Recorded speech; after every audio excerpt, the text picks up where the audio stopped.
9 years. That is how old a steel garden spade hanging in my shed is right now. And if you walked in there today, you would swear I bought it last spring. There is no rust on the blade. There is no pitting around the rivets. The edge still bites into heavy Midwest clay the way it did the day I brought it home from the hardware store. Now, the spade before that one. Same brand, same shed, same backyard. It rusted so badly in 3 seasons that the blade cracked at the collar while I was digging out a fence post. The difference between those two spades was not better steel, and it was not a drier shed. It was a $4 can of WD-40, and about 90 seconds of my time once a week. Today, I am going to walk you through my exact routine at the workbench, step by step, so your shovels, hose, and pruners stop rusting for good. And stay with me to the end, because whether this protects your tools for one season or protects them for good comes down to one specific thing. WD-40 does the second it touches bare steel. Almost nobody knows what that is, and it is the entire reason this same routine saves one man's tools and fails for his neighbour.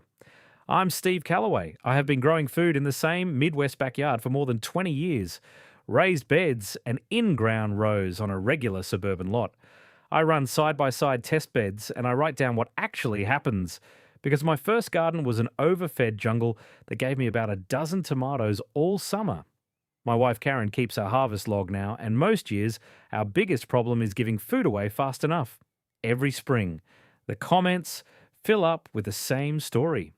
Somebody pulls their pruning shears out of the garage in April and the blades are frozen together with orange rust. Somebody's spade looks like it's spent the winter at the bottom of a pond. And here is what that rust actually costs you, because it is more than looks. A pitted, rusty blade drags through soil instead of slicing it, so every hole takes more out of your back. Rusty pruner blades crush stems instead of cutting them clean, and a crushed stem is an open door for disease on your tomato plants. And then there is the money. A decent spade runs $35 to $45 now. Good bypass pruners run $40 to $60. I watch folks quietly rebuy their whole tool rack every 4 or 5 years and treat that as normal. It is not normal. Now, the usual advice does not fix it. Wiping the blade with a dry rag leaves moisture sitting down in every tiny pit in the steel. Hanging tools up in the shed does not help much either, because shed air in the Midwest carries plenty of dampness of its own. And spraying WD-40 straight over a dirty blade, which is what nearly everybody does, is the one mistake that guarantees the whole thing fails. That mistake connects directly to the promise I made you a minute ago, and we will get there. First, one quick thing. Everything I teach on this channel comes out of testing in my own backyard, and the biggest thing I have ever tested is the system I wrote down in a book called Steve's 30-Day Maximum Yield Protocol. Today's video keeps your tools alive. The book is what makes your plants produce. It is the exact 30-day system I follow to roughly double what every plant in my garden puts out. Written day by day for home gardeners, from soil preparation all the way through harvest. It covers the Big 7 yield killers, which is my framework for finding what is quietly holding a garden back, plus feeding for fruit instead of foliage, and the strategic pruning that feels wrong but multiplies production. It is 115 pages, it works in raised beds, in-ground rows and containers, and it is $17, marked down from $47 against a garden that pays for itself. Now go ahead and grab your phone and open up your camera, the same one you use to take pictures. Point it at that square code on your screen and hold it steady for a second. A little link will pop up, give it a tap, and it will take you straight to the book. And if you're watching on your phone right now, the link is waiting for you right down below in the description. Take your time. There is no rush at all. I'll wait right here. All right. Rag in one hand, can in the other. Let's go fix some tools. Start with what rust actually is, because once you see it plainly, everything else in this video makes sense. The blade of your shovel is steel, and steel is mostly iron. When iron sits in contact with water and the oxygen in the air, the three of them react, and the result is iron oxide. That is the orange, flaky crust you see on an old shovel blade. And rust has a nasty habit. The flakes are loose and porous, so they trap even more water against the metal, and they lift away and expose fresh steel underneath. Rust feeds itself. A tool that starts rusting rusts faster and faster the longer you leave it. But notice what the recipe requires: iron, oxygen, and water.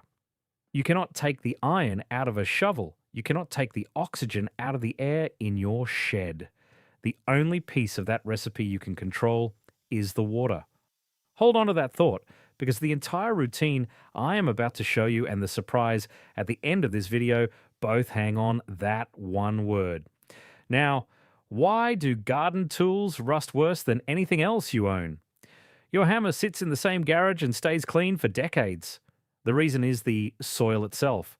Garden soil clings to a spade blade in a wet layer, and that layer holds moisture against the steel for days after you stop digging. It works like a damp sponge strapped to the metal. On top of that, garden soil is not just dirt. It carries fertilizer salts and mild natural acids. And both of those speed up corrosion the way road salt eats a truck fender. So a tool that goes back into a dark shed with soil still on the blade is sitting in the perfect rust laboratory all week long. I proved this to myself years ago with 2 trowels from the same package. One got rinsed after use, one got put away dirty. By the end of one single season, the dirty trowel was freckled orange from tip to handle, and the rinsed one still looked new. Same steel, same shed, same summer. The garden doesn't lie. It rewards the system, not the guesswork. So here is the routine. And we start where you probably are today with tools that already have some rust on them. Step 1 is stripping the old rust off, because you cannot protect steel you cannot reach. For light surface rust, take a wire brush and work the blade with firm strokes. Do one side at a time. Take your time. There is no rush at all. Follow the wire brush with steel wool or a piece of 80 grit sandpaper until you see grey steel again. For a badly rusted tool, the kind with thick crust and pitting, the workbench method is a soak. Get a 5-gallon bucket. Pour in plain white vinegar, the cheap gallon jugs from the grocery store, enough to cover the tool head. Set the shovel or hoe in blade down. Leave it for 8 to 12 hours. That is 8 to 12 hours overnight and not much longer, because vinegar is a mild acid and past a day or so it will start working on good steel too. In the morning, the rust wipes away with a scrub brush like wet coffee grounds. Rinse the tool with the garden hose, then dry it right away with an old cotton rag, and I mean right away, because bare, freshly stripped steel will flash rust in an afternoon if you let it sit wet. Step 2 is the part nearly everybody skips, and it is short. Clean and dry every time before any spray ever touches the tool. After you use a spade, knock the big clumps of soil off against the edge of the raised bed. Rinse the blade with the hose. Wipe it down with that cotton rag until it is dry to the touch. Then let it stand in the sun or by the workbench for 10 minutes so the last of the dampness leaves the surface. That is the whole step. And I know it sounds too simple to matter. Remember the mistake I mentioned before the book? Spraying over a dirty blade. Keep that in your back pocket, because the reason it ruins everything is the exact thing I promised to explain at the end, and we're getting closer to it. Step 3 is the spray itself. And the technique matters more than the amount. Hold the blue and yellow can about 8 inches from the blade. Give the whole surface a light mist, one side at a time. Get the back of the blade too. Then get the places rust actually starts, the collar where the blade meets the handle, the rivets, and the rolled top edge where your boot pushes. Now take your rag and wipe the blade down. You're not wiping it off. You're spreading it into a thin, even film. When you're done, the steel should have a soft shine and your fingertip should come away barely slick. A shine, not a drip. I will say that twice because it matters. A shine, not a drip. A heavy, dripping coat just attracts dust and soil, and it wastes the can. Done this way, one $4 can treats every tool I own for a full growing season, with spray left over for the squeaky gate hinge. And that brings us to the routine that keeps my spade looking new after 9 years, because from here on, this takes about 90 seconds a week. Once a week, after the last garden chore of the weekend, I line the tools up at the workbench. Knock off the soil. Rinse with the hose, wipe dry with the rag. One light mist. One wipe to a shine. That is it. 90 seconds, and I have timed it because you know I keep records. Do it while the coffee finishes or the mosquitoes gather, whichever comes first. And remember, the only reason such a quick pass works at all is that one specific thing the spray does the instant it lands on steel. I keep pointing at it, and I promise the answer is worth the wait. One quick stop for the wooden handles, because a rust-free blade on a cracked handle is still a broken tool. WD-40 takes care of the steel. The wood wants oil of its own, and the old standby is boiled linseed oil, a small can from the hardware store for around $12 that lasts years. Twice a year, spring and fall. Give the handle a light sanding if it has raised any splinters. Wipe the linseed oil on with a rag. Let it soak in for 15 or 20 minutes. Wipe off whatever the wood did not drink. The handle comes out smooth, water resistant, and easier on your palms. One caution, and it is a real one: rags soaked in linseed oil can heat up on their own as they dry. So lay that rag out flat outdoors until it is stiff and dry before it goes in the trash. Never leave it wadded up in the shed. Pruners and cutting tools get their own minute because they are the tools that touch your living plants. On my bypass pruners, the spray goes on the pivot bolt, the spring, and the locking clasp, and it keeps the action smooth all season. On the blades themselves, I use it lightly and then I wipe the blades nearly dry before I ever cut a live tomato stem. I tested this on my own plants and never saw a lick of trouble, but I would still rather not leave residue on a fresh cut, so the blades get the extra wipe. While you have the pruners open, this is also the moment to touch up the edge, because a sharp, clean blade makes the healing kind of cut. Clean tools and clean cuts are one of the quietest yield boosters in the whole garden. Now the fall treatment, the once-a-year deep version, because winter in the Midwest is where most garden tools go to die. Before the first hard freeze, every tool gets the full workbench treatment. Strip any rust that snuck in. Clean and dry completely. Then, this one time, spray a heavier coat and leave it heavier, wiping just enough to even it out, because the tools are going to sit untouched for 4 or 5 months. Then comes storage, and here is a detail that surprises people. Never stand your tools blade down on a bare concrete floor. Concrete wicks moisture up out of the ground all winter long, and it will feed rust into a blade from below while the shed stays bone dry above. Hang them on the wall or stand them head up in a barrel, off the concrete. That is worth repeating, off the concrete. Before the payoff, one honest comparison, because some of you are already typing it in the comments. The old-timer method is the sand bucket. You fill a 5-gallon bucket with builder's sand, pour in some motor oil or used oil, and plunge your hand tools in after every use, so the sand scrubs and the oil coats in one motion. I like old methods, so I tested this myself. 1 full season, side by side. Trowels and hand forks in the sand bucket by the back door. The big tools on the spray routine at the workbench.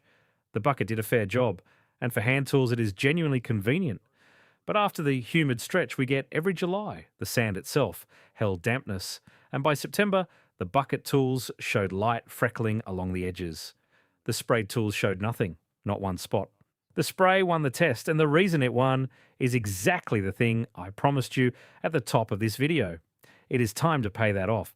Here's what almost nobody knows about that blue and yellow can. The name WD-40 is not a brand invention. It is a lab notebook entry. In 1953, a small chemical company in San Diego was hired to solve one problem: keeping rust off the thin steel skin of Atlas missiles. The chemist's goal was written as WD, water displacement, and the formula that finally worked was attempt number 40. Water displacement, formula 40. That is the whole name, and it tells you what the product actually does. It was never designed as a simple coating. The formula is engineered to creep, to wick its way down into every microscopic pit and pour in the steel by capillary action, and physically push the water out from underneath itself. It gets under the moisture and lifts it off the metal, then leaves its thin barrier behind on truly dry steel. And once you know that, everything in this video snaps into place. It is why the light misting works even on a blade you rinsed 10 minutes ago, because the spray chases out the dampness your rag missed down in the pits. It is why a thin film beats a heavy pour, because the displacement does the real work, not the thickness. And it is why spraying over a dirty blade fails every single time. Caked soil holds water the spray can never reach, and the film ends up sealed over a wet sponge with the rust recipe still cooking underneath. Iron, oxygen, and water, and the water never left. Clean first, then spray. The man who does that keeps a spade for 9 years. The neighbour who sprays over the mud swears the stuff is junk. Same can, different system. And that is how I try to run everything in this garden. Find out why a thing works, prove it in a side-by-side test, then boil it down to a routine you can do without thinking. The book is that exact approach pointed at your harvest instead of your tool shed. Steve's 30-day maximum yield protocol walks you day by day through the system that took this same backyard from a dozen sad tomatoes to more food than Karen and I can give away. $17, marked down from $47. If your tools are worth 90 seconds a week, your plants are worth $17 once. Now go ahead and grab your phone and open up your camera, the same one you use to take pictures. Point it at that square code on your screen and hold it steady for a second. A little link will pop up, give it a tap, and it will take you straight to the book. And if you're watching on your phone right now, the link is waiting for you right down below in the description. Take your time. There is no rush at all. I'll wait right here. So, once a week, that is knock, rinse, dry, mist, and wipe to a shine.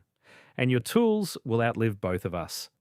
Tell me your zone and your biggest garden frustration right now down in the comments. I read every single one.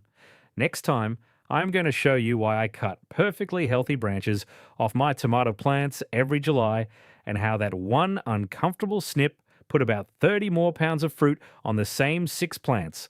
Get out there and get your hands dirty, and I'll see you in the garden.